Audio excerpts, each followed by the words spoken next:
How can I assess to see if my training method is working?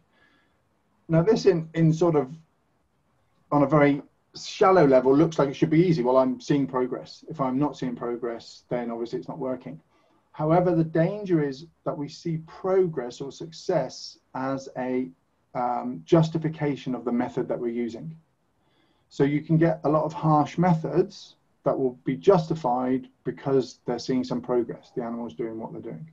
And you don't necessarily want that to be the case. So it's not quite as simple as if I'm seeing my animal's behavior improve, because you could see your animal's behavior improve in one area, but their behavior could be deteriorating in another. Now that could be a physical behavior, so you're maybe working with feet, but you notice that catching is becoming worse. Or you're working on training, loading, or catching, or whatever it is you want to do, preparation for the vet. And what you notice is that actually the donkey isn't quite so keen to spend time with you. Your mule's a little bit more nervous around some of the other things that were fine. So that's a really important indication that whatever you're doing is not building a relationship, and it may be causing some sort of detriment where the behavior isn't, what you're training or the method isn't working. So watch your donkey as a whole, watch your mule's behavior as a whole to see that nothing is influencing all the good stuff that you already had. Sometimes it's obvious where you get the appearance of other behaviors that we tend to wait until, you know, we're doing some training and then the behavior gets worse. We see more kicking or maybe biting or tail swishing. We go, oh, that's not working. We really need to pick it up way before then, that our donkeys, that particular training method is not working for our animals. And that would be about the animals' behavior changing negatively like that, with the kicking and the biting or pulling faces or ears back or those sorts of stuff, would be obviously a very direct indication that something's not right with what you're doing with them.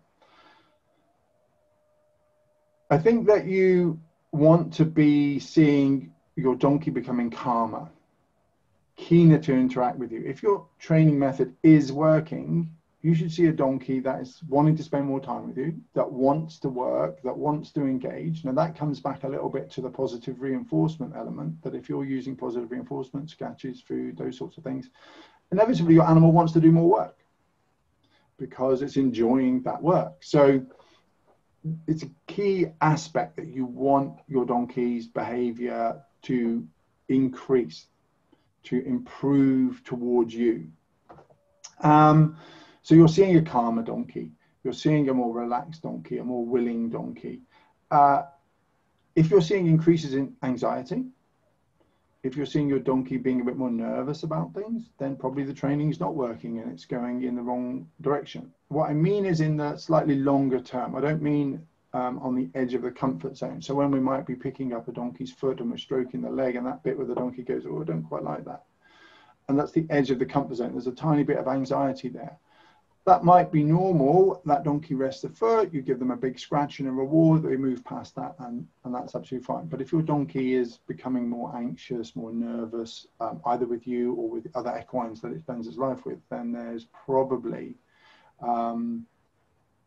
your training method isn't working. Ideally, you want to be just seeing some slow, steady progress down your written shaping plan.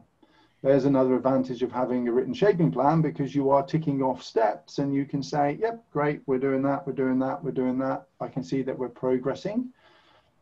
You're cross-referencing that against the donkey's emotions and are they calm, are they relaxed, are they happy with what you're doing? And you know that your behavior and training method is probably working.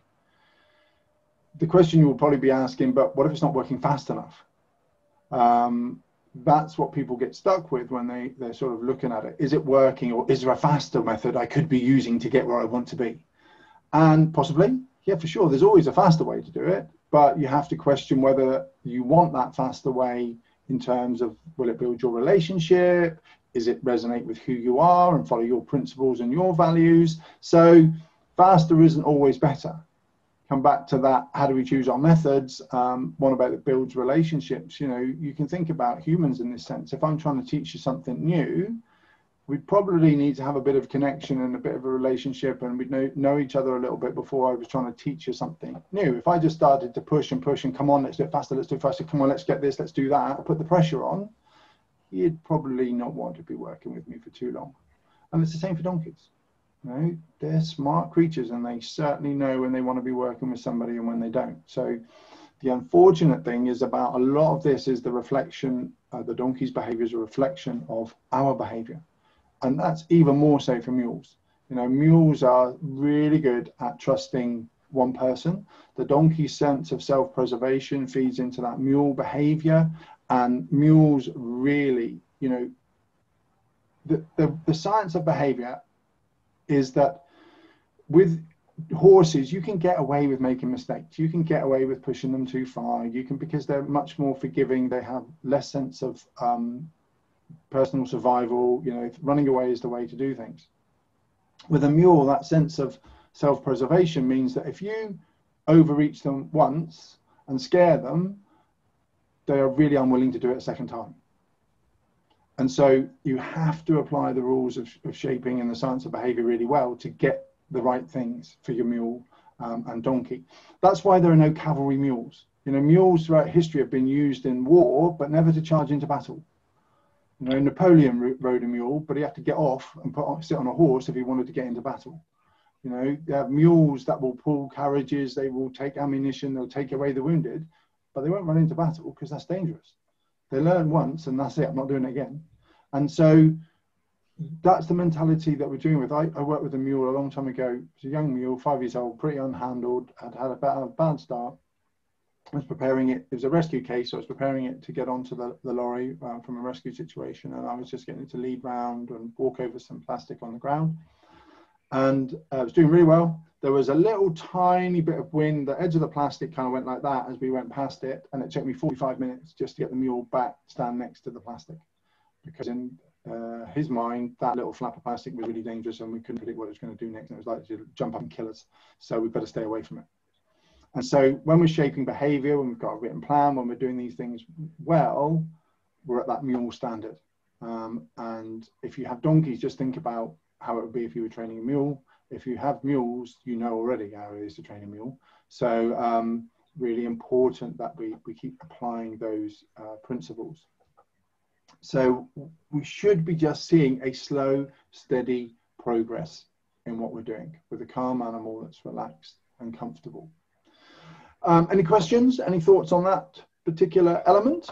Any disagreements? You're allowed to disagree.